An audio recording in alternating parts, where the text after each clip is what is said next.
Hello, everyone. So, we're going to continue our conversation on electrochemistry today by focusing in on the half reactions. So, we've already gotten a little bit of information about what a whole electrochemical cell can tell you, but a lot of times we're going to want to use those electrochemical cell potentials and use them to give us some information about individual half reactions. So, let's go ahead and go back to our good old friend, the lead acid battery, and focus in on just one of the reactions. So let's go ahead and focus in on the reduction reaction here of lead oxide reducing to lead sulfate. So if I want to essentially determine how favorable this reaction is, I might want to go ahead and figure out the potential of the system. But we run into one major problem, which is this poor little electron, which is stuck on our lead oxide electrode. It needs to go somewhere. And so, what I need to do is try and figure out how much energy that electron has. But here's where the whole idea of reference state becomes very important. Because if I'm essentially reducing the system, that electron needs to go somewhere. So, I need to have a set reference energy of how much potential the electron will have if it goes to a given location. So there's multiple different reference states we can use.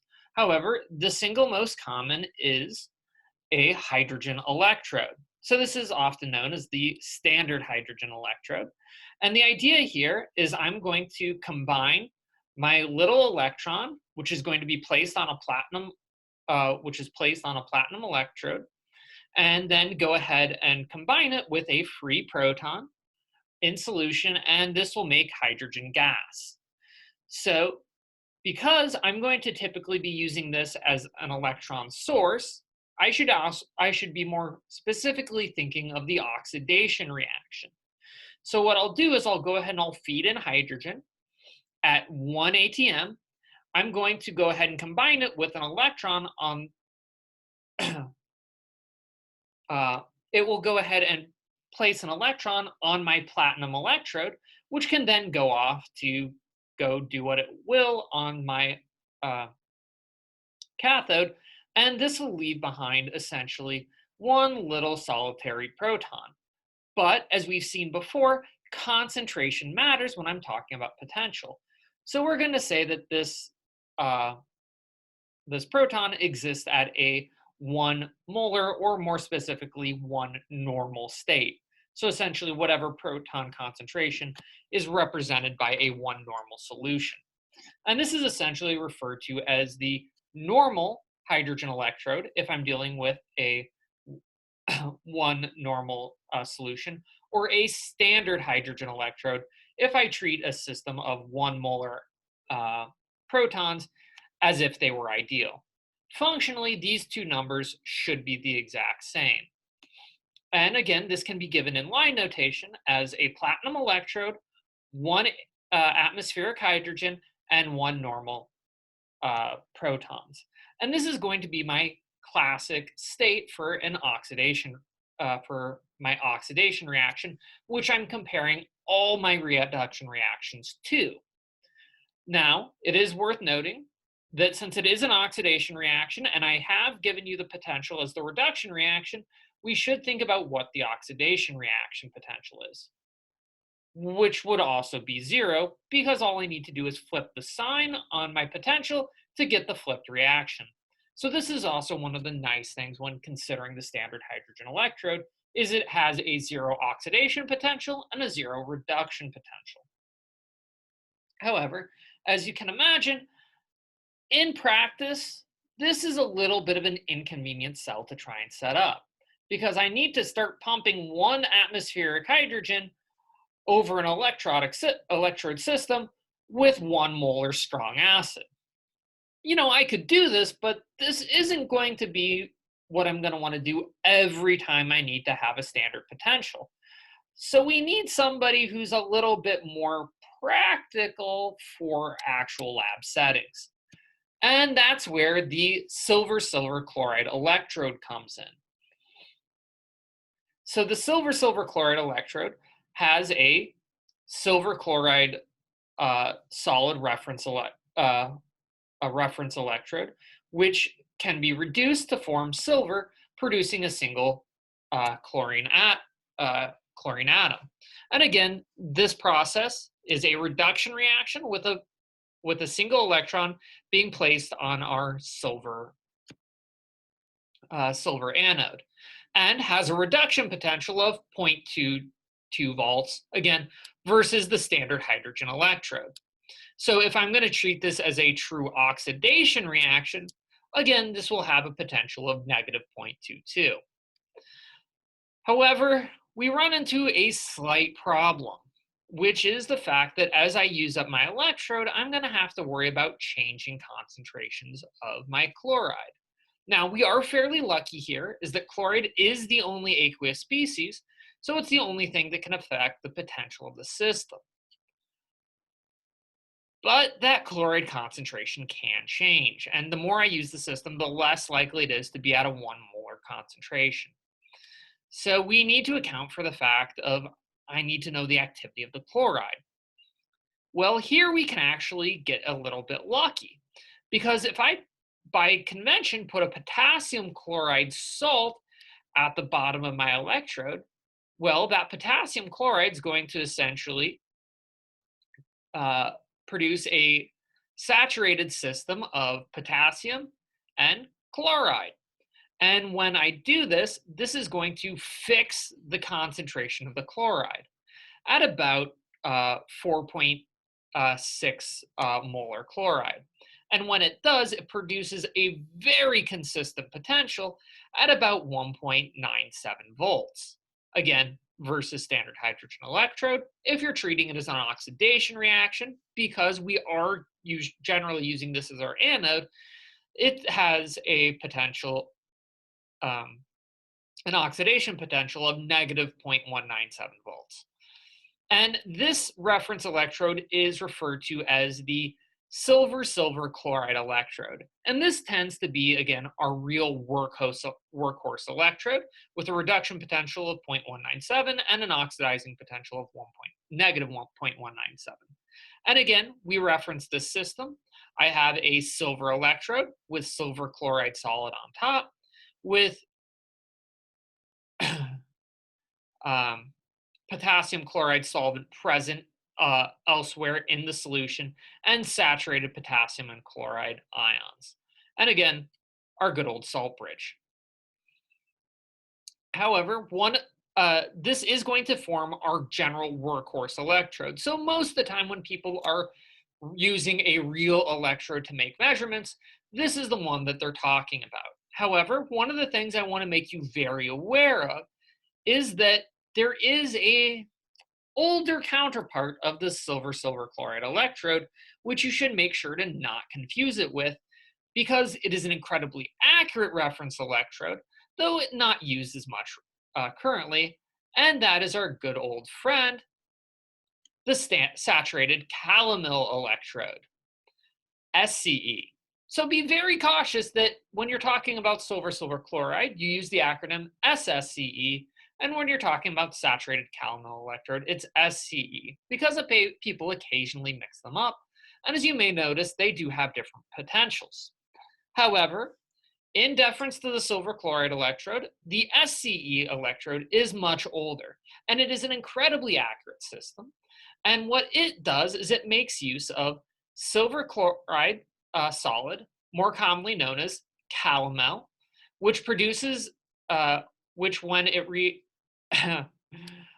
is reduced by by 2 electrons, will produce mercury liquid and chloride ions. And again, when it is saturated in the presence of a KCl solution, has a potential of about 0.244 volts.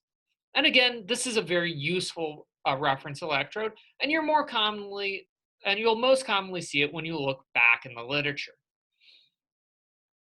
However, I do want to make note of one last reference. In this case, it's less of a reference electrode, and it's more of a reference system. And that's essentially what I like to call the vacuum electron. So this is an electron purely in the vacuum, not present on a solid or an electrochemical cell. So this is a reference that's most commonly used by physicists and theorists who are occasionally taking an electron out of a saturated vacuum or ionizing an electrode to produce an electron in a vacuum. So this has a reduction potential of negative 4.44 volts. And this essentially means that in order to oxidize the system or remove an electron from the surface, this is going to take about 4.44 volts. Again, removing the electron from a standard hydrogen electrode and putting it straight into vacuum. So this is something that you would not expect to happen in reality, but it makes a good reference when doing a lot of computational calculations. And so you will see it from time to time, and it's important to note that it's there. So what we can then do is make use of these several reference conditions to go ahead and take another look at our lead oxide reduction reaction. So if I go ahead and look at the reduction potential of my lead oxide versus the standard hydrogen electrode, we have a value of about 1.69 volts. So again, this isn't exactly a very favorable, this is a fairly favorable reaction, as the lead oxide will readily consume an electron. In comparison, if I use a silver chloride electrode, this potential drops to 1.49. Again, this is because the silver chloride is a little bit more reluctant to give up an electron than the hydrogen electrode is. And similarly, the calomel electrode is a little bit less likely yet to give up an electron. However, if I compare it to the vacuum, well, it turns out that lead oxide will suck any electrons straight out of vacuum, which shouldn't be too surprising. And so again, when you're making use of an electrode potential, either in the literature or in a direct measurement, be very, very cautious of what reference cell you're using, as this will change the potentials you make use of. However, you can make use of redox potentials with any of these four references, as long as you are consistent about which reference you use.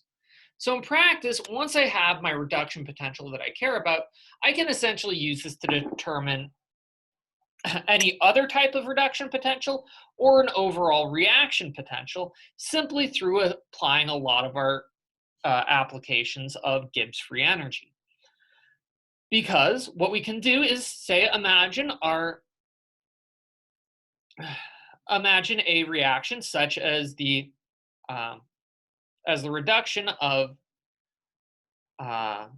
ferric iron, or Fe3 plus, to iron to solid metallic iron, and it turns out that this reaction has a fairly low potential of negative 0.04 volts. In other words, this reaction doesn't want to occur too readily. And what we can then do is make use of our convert this to our standard state Gibbs free energy of about 0.12 electron volts.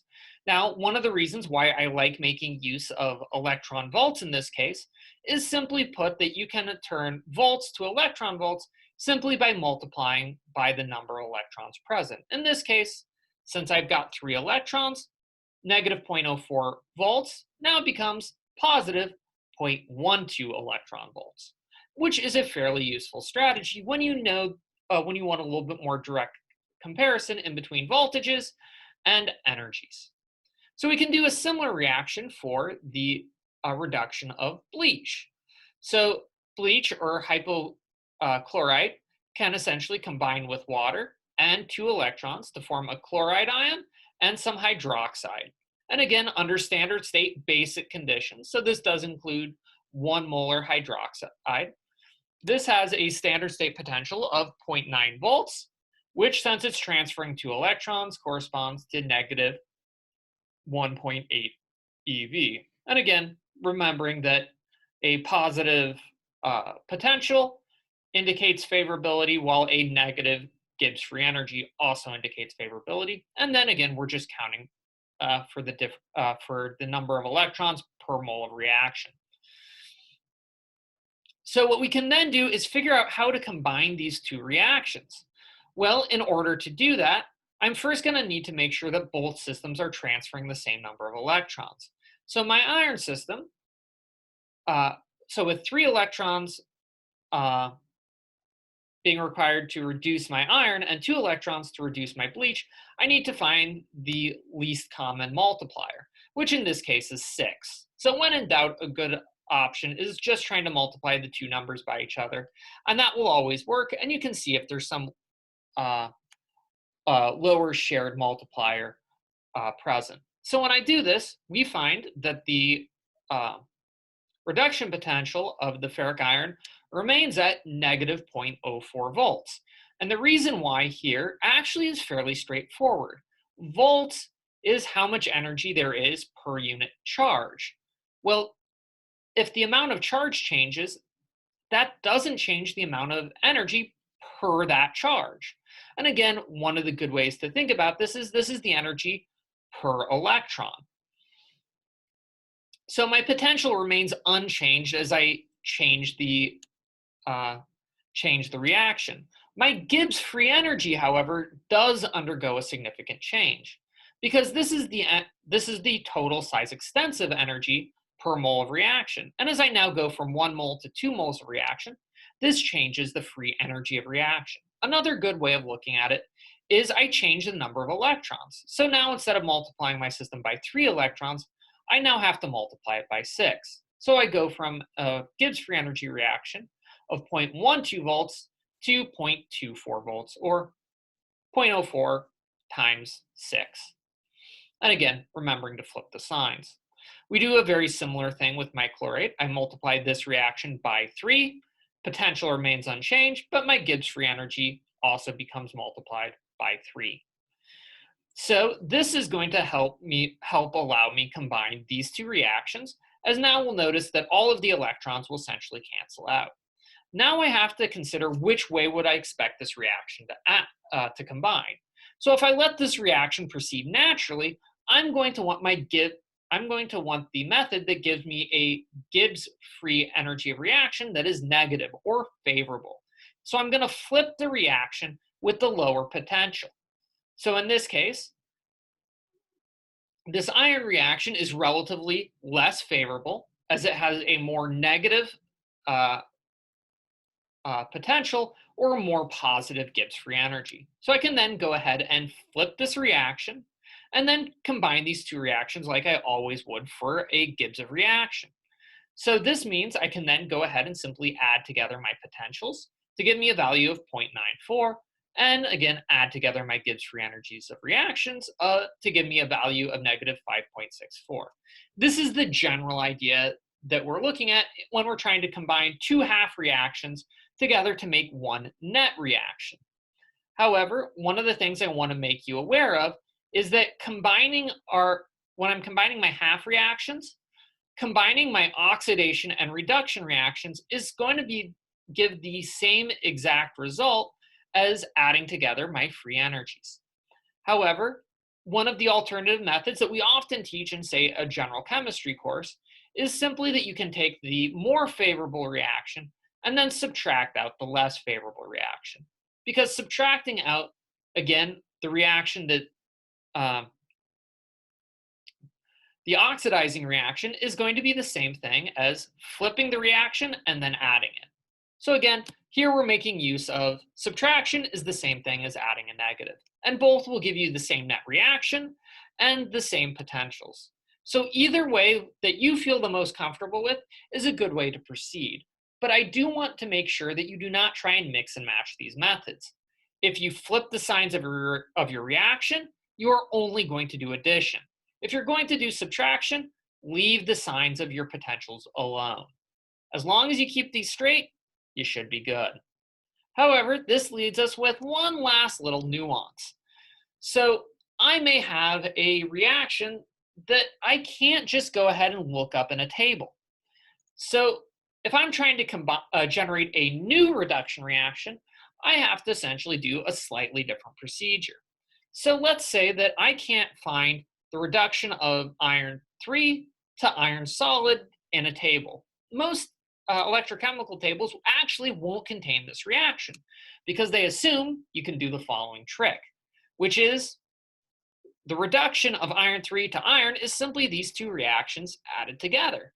So what I can do is, if I know the Gibbs free energy of reaction, again, for this reaction, I only have a single electron, so all I do is switch the signs and I get negative 0.7 eV. This reaction has two electrons, so I switch the sign as I go from potential to Gibbs, and I multiply it by 2. Then I can add my two Gibbs free energies of reactions together and get a net reaction of 0.12 eV. From there, we can then divide the whole reaction by 3 and get back my starting potential. So this can seem a little bit of a roundabout way, but when you look at the Gibbs free energies of reactions, you can really illustrate how this proceeds. However, there's a more simplified general form of how we can combine reduction reactions to get a new, more general form. So if I'm trying to combine two reduction reactions, so reaction 1 plus reaction 2 to give reaction 3. In potential space, what this corresponds as is taking the number of electrons in reaction 1 times its potential, plus the number of electrons in reaction 2 times its potential, and this equals the reduction potential of my third net reaction times its number of electrons. So in this case, what it means is that for this first reaction, where I have 1 electrons, I can get effectively the free energy by multiplying the potential times the number of electrons, plus the second reaction's Gibbs free energy, again the same way, gives me the third reaction's Gibbs free energy. And because every process would include the addition of the negative sign as I flip, I can essentially ignore it because it's consistent throughout. So adding the negative sign and then undoing it is a little bit extraneous. And so this is a good way to determine the potential of a third reaction, but it turns out this is also a good way if I know the net reaction potential and one of the individual reaction potentials. You can then rearrange this equation to solve for the third system. And you can combine the same idea of how you can combine 4, 5, or even 6 potentials to get one general net reaction. And from this and a relatively simple set of reduction potentials, you can determine most of the reduction potentials that you might possibly be interested in. And along with now knowing how to combine reduction potentials to get cell potentials, you pretty much have the basics of electrochemistry mastered. So next time, we're going to deal with the little nuance of how we can use electrochemistry to determine activity coefficients. Until then, take care.